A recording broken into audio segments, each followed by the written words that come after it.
భారత్ పాకిస్తాన్ మధ్య ఉద్రిక్తతలు తగ్గుముఖం పట్టడంతో సరిహద్దు ప్రాంతాల్లో ఉన్న ఆపరేషన్స్ని ఆఫ్ చేసిన ఎయిర్పోర్ట్లో మళ్ళీ ఆపరేషన్స్ని ప్రారంభిస్తున్నారు. దానికి సంబంధించిన నోటిఫికేషన్ కూడా రిలీజ్ చేశారు, నోటీసును రిలీజ్ చేశారు.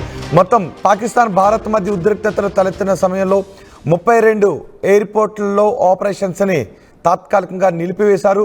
ఇప్పుడు ఉద్రిక్తతలు తగ్గుముఖం పట్టడంతో 32 ఎయిర్పోర్ట్ల నుంచి రాకపోకలను ప్రారంభించారు. ఈ నెల 15 వరకు ఎయిర్పోర్ట్లను మూసివేయాలని నిర్ణయం తీసుకున్నారు. 9 రాష్ట్రాల్లో ఎయిర్పోర్ట్లలో ఆ ఆదేశాలతో ఆపరేషన్స్ నిలిచిపోయాయి.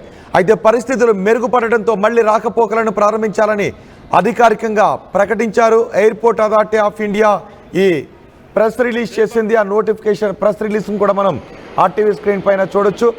మొత్తం 32 ఎయిర్పోర్ట్లలో మే 15వ తారీఖు వరకు ఆపరేషన్స్ని నిలిపివేస్తున్నట్టుగా తీసుకున్న నిర్ణయాన్ని సవరించారు. ఇమ్మీడియట్ ఎఫెక్ట్తో ఈ ఆపరేషన్స్ అన్నీ కూడా ఆ ఎయిర్పోర్ట్లో తిరిగి ప్రారంభమవుతున్నాయి.